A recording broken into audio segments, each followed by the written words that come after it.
Hello friends, मैं आपका construction guide civil engineer Pradeep Singh आपका स्वागत करता हूं। देखिए, हमारी हाउस कंस्ट्रक्शन सीरीज चल रही है। इसमें आपको हम 5 स्टेप अभी तक समझा चुके हैं, जिसमें foundation, plinth beam, column, slab shuttering और ग्राउंड फ्लोर कंप्लीट कर चुके हैं। अब देखिए, फर्स्ट फ्लोर पे कॉलम्स ओवरलैप कैसे करते हैं और उसके आगे का काम आपको आगे के इस वीडियो में और इसके बाद एक और वीडियो आएगी जिसपे आपको पूरी सीरीज कंप्लीट कर दी जाएगी। उसमें आपको सारा काम कंप्लीट तरह से आपको समझ आ जाएगा कि एक घर कैसे बनता है विद कंप्लीट स्टेप्स। और बाकी बात हर एक स्टेप पे डिटेलिंग करने के लिए अलग अलग वीडियोस आपके लिए लाएंगे हम।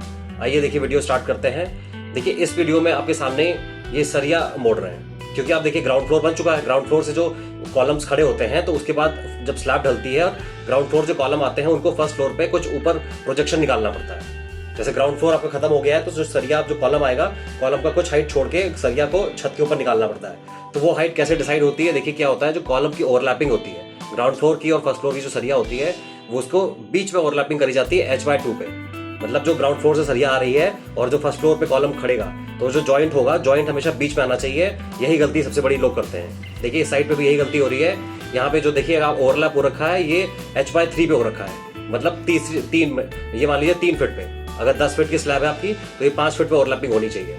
और इसको देखिए कैसे निकालना है, आपको कंप्लीट समझा रहे हैं, ध्यान समझिएगा। ग्राउंड फ्लोर अगर आपका 10 फीट का है, अगर आपकी स्लैब हाइट 10 फीट है, तो इसका मतलब आप जो ऊपर सरिया छोड़ेंगे, 2 सरिया आपकी होंगी 13 फीट की और 2 सरिया होंगी 15 फीट की। आप समझ गए? जो ग्राउंड फ्लोर से कॉलम बन रहा है आपका, पूरी आप सरिया बनाएंगे जो ग्राउंड फ्लोर कॉलम की, 2 काटेंगी 13 फीट की और 2 काटेंगे 15 फीट की। 10 फीट पे आपकी स्लैब डल जाएगी और 3 फीट ऊपर निकल जाएगा 2 सरिया का, और बाकी 2 सरिया का 5 फीट ऊपर निकलेगा। तो इसमें क्या है, जब ओवरलैपिंग होगी ऊपर, तो वहां पे बेंट होगा, एक होगा जॉइंट 3 फीट पे, एक होगा जॉइंट 5 फीट पे।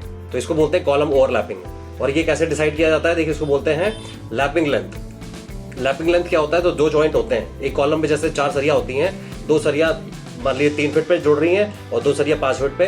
तो लैपिंग लेंथ दोनों के बीच में डिफरेंस कितना होना चाहिए? 1/3 डेवलपमेंट लेंथ। इसका मतलब कम से कम 2 फीट।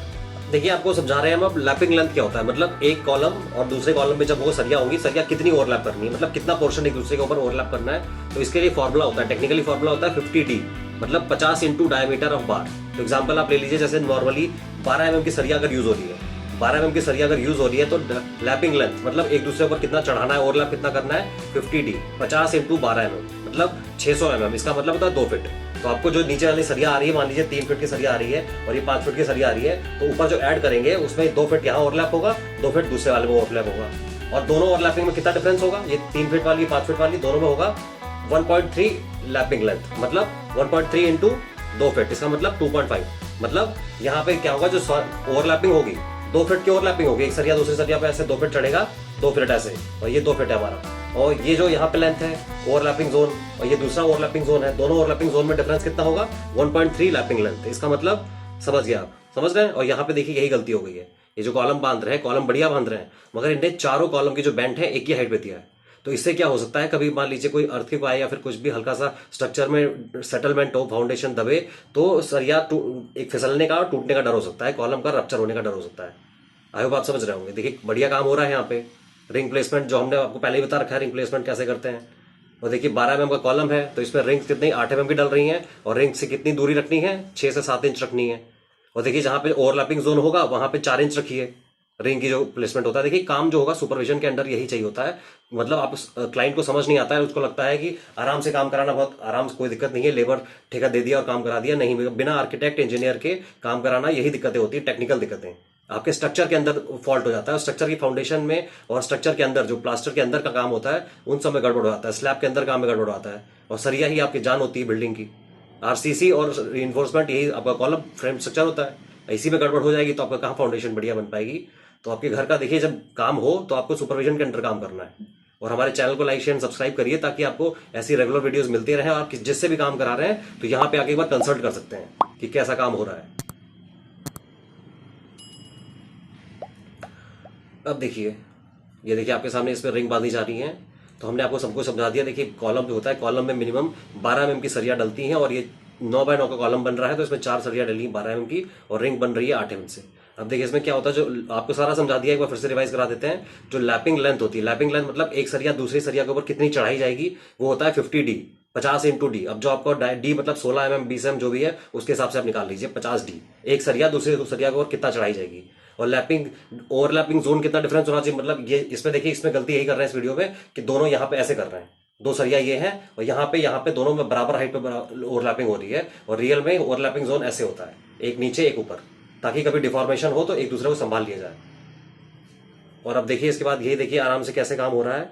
इसमें थोड़ी सी गलतियां जो हैं ये आपको याद रखनी है, और ये हमारी सीरीज जो चल रही है, ये सीरीज आपको यही बताने के लिए कि हाउस कंस्ट्रक्शन स्टेप्स, मतलब इसमें क्या क्या प्रोसीजर होता है। पहले आपका खाली प्लॉट से देखिए, ये हमारा 6 स्टेप है। आप इसको पूरा प्लेलिस्ट दे रखी है हमने डिस्क्रिप्शन बॉक्स में, अगर स्टार्टिंग से देखेंगे तो आपको क्लियर समझ आ जाएगा कि घर प्लॉट से लेकर फाइनल घर तक कैसा बनता है, तो क्या क्या स्टेप्स आते हैं। अब उनमें टेक्निकली क्या देखना होता है, कैसे उसको ऑब्जर्व करना होता है, काम गलत हो रहा है सही हो रहा है, वो हमको आगे की फ्यूचर वीडियोज में बताएंगे।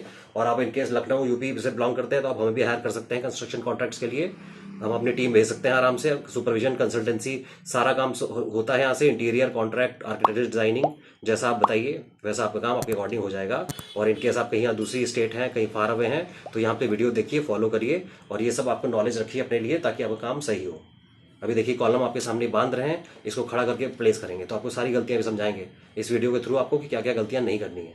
ये देखिए नीचे से तो सरिया आ रही थी, सारी सरिया देख रहे हैं आप सेम हाइट पे, देखिए ध्यान से सेम हाइट पे 3 फीट पे है। तो इसको हमने क्या बताया था, आपको रियल में ऑब्जर्व करिए, अब जो अपनी नॉलेज दी है कि 2 सरिया 3 फीट पे होंगी और बाकी 2 सरिया 5 फीट पे होंगी, ताकि जो ओवरलैपिंग जोन देखिए, इसमें देखिए एक सरिया दूसरी सरिया के ऊपर जो चढ़ाया है, ये तो ठीक है 2 फीट चढ़ा दिया, कोई दिक्कत नहीं, बढ़िया बिल्कुल। मगर जो चारों हाइट एक ही साइड पे, चारों सरिया की हाइट एक ही है, गलत है। तो अब देखिए ओवरलैपिंग जोन सारे कोलाइड कर रहे हैं, मतलब ऊपर वाला कॉलम अगर फिसलेगा कभी गलती से, तो ये अगर ये जो बांध रहे हैं तार, अगर तार हिल गया कभी भी अंदर फाउंडेशन में सेटलमेंट किसी भी, तो पूरा वो नीचे आ जाएगा। आई होप आपको समझ आ रहा होगा। और देखिए ये हमारी 7th वीडियो है, इसके बाद आखिरी एक स्टेप आएगा, जिसमें फर्स्ट ये इसमें इस वीडियो में आपको पूरा हम समझा देंगे कॉलम कैसे बांधते हैं, फिर इसकी शटरिंग और इसकी कास्टिंग अभी आगे के वीडियो में बने रहिएगा, आपको सब दिखा देंगे इसमें। और इसमें आगे का ब्रिक वर्क देखिए, इसी में थोड़ा सा आपको समझा देंगे कि कॉलम पहले बन जाते हैं फिर ब्रिक वर्क, क्योंकि हम ये पहले स्टेप्स नीचे ग्राउंड फ्लोर में समझा चुके हैं, ये रिवीजन हो रही है। आप मान लीजिए ग्राउंड फ्लोर हमारा कंप्लीट हो गया है, तो इसका मतलब हमने सारे कंस्ट्रक्शन स्टेप्स आपको समझा दिए हैं, और ये फर्स्ट फ्लोर बस आपको फॉर द सेक कि 2 मंजिल का घर कैसे कंप्लीट होता है, ये आपको वीडियो बनाना जरूरी था कि ओवरलैपिंग कैसे करते हैं। ग्राउंड फ्लोर में जितना काम हो गया वहां पे ओवरलैपिंग की जरूरत नहीं पड़ती, मगर फर्स्ट फ्लोर सेकंड फ्लोर जैसी हाइट बढ़ाते हैं तो ओवरलैपिंग की जरूरत पड़ती है। और ओवरलैपिंग पे देखिए जहाँ पे जो ये रिंग बांध रहे हैं, ओवरलैपिंग जोन में 6 इंच नहीं रखना है आपको, 4 इंच रखना है, 5 इंच रखना है, थोड़ा क्लोज रखना है, ताकि वहां पे स्ट्रेंथ एक्स्ट्रा मिल जाए।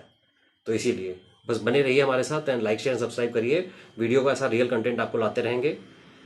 ये देखिए ये बढ़िया बांध रहे हैं, टाई अच्छा कर रहे हैं, बस इनने गलती क्या है टेक्निकली, ये जो लेबर कॉन्ट्रैक्टर है इसको आइडिया नहीं है कि गलत काम है, इसके अकॉर्डिंग बढ़िया काम हो रहा है।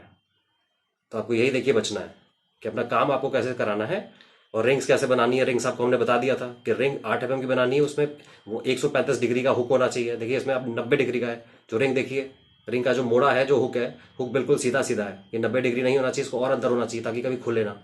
और जो रिंग प्लेसमेंट हमने आपको समझाया था इससे पहले वाली वीडियोस में, जाके देखिएगा, आपको फिर से रिवाइज करा देते हैं। रिंग प्लेसमेंट होता है कि जैसे एक रिंग का हुक पहली वाली सरिया पे है तो दूसरी का दूसरी सरिया पे होगा, तो ऐसे रोटेट होगा, या तो क्लॉकवाइज या तो एंटी क्लॉकवाइज। रिंग प्लेसमेंट भी सही तरीका होता है। देखिए कॉलम ऐसा बनाया जाता है, कॉलम टेक्निकल काम यही है कि कभी भी कोई फाउंडेशन में अगर दिक्कत आए, सेटलमेंट आए, तो कॉलम हिले ना आपका, इतना अंदर से इतना तगड़ा स्ट्रक्चर बनाओ। देखिए इसमें सारा देखिए रिंग हुक है, एक ही साइड दे रखा है, मतलब जैसे ये आपका रिंग है, इधर ही हुक, इधर हुक, इधर हुक, ऐसे नहीं होता। एक हुक इधर है, एक हुक इधर, 2 3 4 2 3 4 1 2 3 4 ऐसे करके क्लॉकवाइज या तो एंटी क्लॉकवाइज काम होता है। आई होप आपको सब समझ आ रहा होगा। अब देखिए जैसे ले जा रहे हैं, देखने में बिल्कुल सही लग रहा है, अच्छा काम हो रहा है, मगर ये देखिए जो ग्राउंड फ्लोर से लाए हैं ये सारे सेम हाइट पे लाए हैं, ये इनका गलत काम हो गया है। आई होप आपको पसंद आ रही होगी वीडियोस। और बाकी देखिए प्लेलिस्ट में आपको हमने प्लिंथ बीम, फाउंडेशन, कॉलम और इंटीरियर, वार्डरोब डिजाइनिंग, स्टेयरकेस सबकी डिटेल वीडियो दे रखी है, और हर एक चीज़ बता रखी है कि कैसे काम कराना है। आप देख कमेंट सेक्शन में हमको बताइएगा कि आपकी कोई साइट पे प्रॉब्लम चल रही है, या कोई आपको कंसल्टेंसी चाहिए, कोई डाउट हो, व्हाट्सएप नंबर पे कांटेक्ट कर सकते हैं। और बाकी जैसा कुछ भी हेल्प चाहिए हो आप हमें कांटेक्ट कर सकते हैं किसी भी काम के लिए। अभी देखिए सरिया बांध दे, उसके आप पूरा विजिट कराएंगे आपको। ये सारे जो इस फ्लोर पे जितने कॉलम्स हैं सारे खड़े हो जाएंगे, फिर उनकी शटरिंग होगी, फिर कास्टिंग होगी। ये देखिए आराम से, देखिए सही काम कराना बहुत जरूरी होता है। आप मटेरियल गिरा लीजिए, लेबर कॉन्ट्रैक्ट दे दीजिए, मगर जो काम करवाना किसको आता है? लेबर को तो काम करना आता है जितना उसकी नॉलेज है। उसने कभी भी अंडर ट्रेनिंग काम नहीं किया तो उसको आइडिया नहीं है, उसको अपने हिसाब से जो सीखा है आसपास से वो अपना कर देता है आपका। तो यही आपका घर, आपका पैसा उतना ही लग रहा है, मगर किसी के सुपरविजन के अंडर रख लेंगे तो फिर आपका काम बढ़िया हो जाएगा। अब देखिए फाइनल लुक कैसा है आपका, सारे कॉलम बन चुके हैं, आराम से देखिए। ये देखिए ये गलत है, मगर बस यहाँ गलती हमने क्या बता दी आपको, बाकी सब सही है। गलती है कि सेम हाइट पे ओवरलैप कर दिया है, ओवरलैपिंग जोन सेम हाइट पे नहीं होना चाहिए। ओवरलैपिंग जोन कम से कम वही आपको बता दिया 1.3 डेवलपमेंट लेंथ। ये देखिए सारे कॉलम खड़े हो गए हैं और आपके सामने सारे बन चुके हैं कि अब इसके बाद होगा इनका शटरिंग। अब इनकी शटरिंग कराएंगे। शटरिंग का आपको समझा रखा है हमने, शटरिंग कैसे कराते हैं।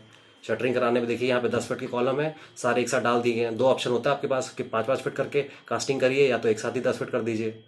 और कॉलम की आपको जानते हैं कॉलम डालने में कितना M20 ग्रेड का कंक्रीट लगता है, 1.5-3 का मसाला। और देखिए कॉलम प्लेसमेंट करते टाइम आपको साहोल लेकर पूरी उनकी पहले स्ट्रेटनिंग देखनी, कॉलम सीधा रहे और दूसरा एक कॉलम दूसरे कॉलम से बराबर डिस्टेंस पे रहे जो आपके नक्शे में है। इसीलिए आपका जो नक्शा बनाना बहुत जरूरी है। आपको ये समझना है जो हमारी सीरीज है और जो यूट्यूब चैनल हमने बनाया है इसका मतलब पर्पस क्या है। पर्पस यही दिखाना कि जो भी आपका काम हो हमेशा डिजाइंड लेआउट के ऊपर काम होगा और किसी के सुपरविजन के अंडर होगा।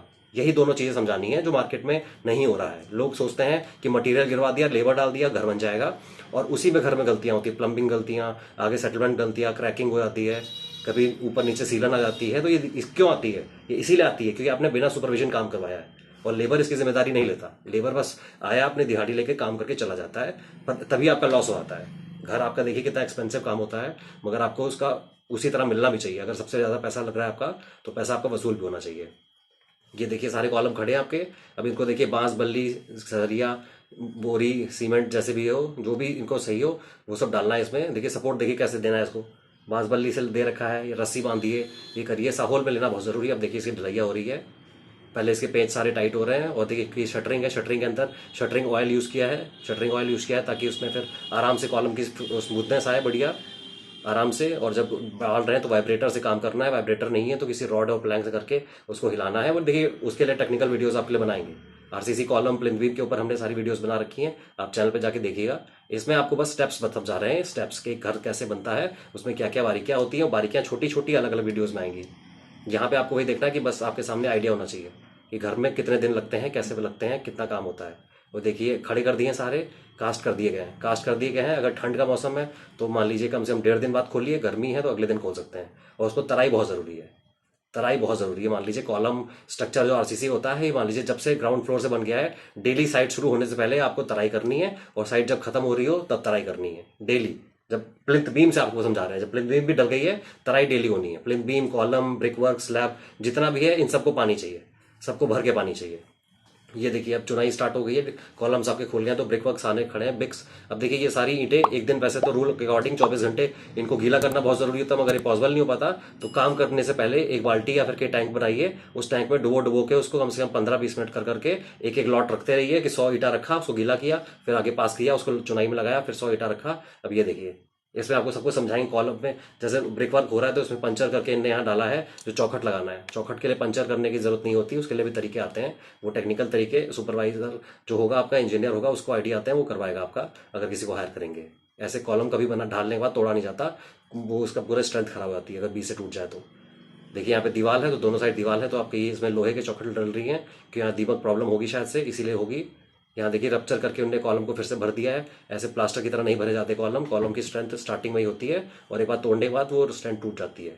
देखिए ब्रिक वर्क हो रहा है, आपको ब्रिक वर्क हमने पहले वाली वीडियोस में सारा समझाया है क्या करने का सही तरीका होता है, एक बार रफली बता देते हैं। ब्रिक वर्क में देखिए आपको अगर 9 इंच की दीवार है या फिर 4.5 इंच की देखना है, उसमें मोटार यूज करना है, 1/4 का मसाला यूज करना है। और जो मोटार की थिकनेस होती है जो चुनाई में मसाला लगाते हैं 10 mm का होना चाहिए, 10 mm से ज्यादा नहीं होना चाहिए वरना आगे क्रैक आने की दिक्कत हो सकती है। और ईंटा आपका भिगोना है आपको पूरा कम से कम 15-20 मिनट फिर यूज करना है। और आपको खिड़की है तो खिड़की के नीचे सिल बैंड देना है, उसके ऊपर लिंटल बैंड पूरा देना है, छोटा नहीं देना। देखिए यहाँ पे साइड पे थोड़ी गलती हो रखी है, यहाँ पे ये लोग सिर्फ दरवाजे के ऊपर लिंटल रखना है छोटा सा।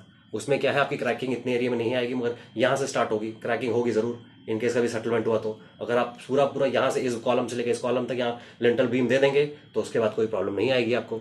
तो देखिए काम एक सुपरविजन के अंडर यही बहुत जरूरी है कि टेक्निकल बातें देखने में तो बहुत आसान है कि आराम से कॉलम खड़े हुए चुनाई हो रही है, सब बढ़िया हो रहा है, ये काम आपको देखने में बढ़िया लग रहा है, इसमें काफ़ी गलतियां हैं। आपको ये वीडियो सीरीज बनाने का हमारा यही जरिया है कि आपको इस साइट के थ्रू समझा रहे हैं, इसमें बहुत गलतियां हैं जो देखने में पहचान में नहीं आएंगी। And please like share subscribe, बने रहिए ऐसे रेगुलर वीडियोज़ के लिए। Thank you very much.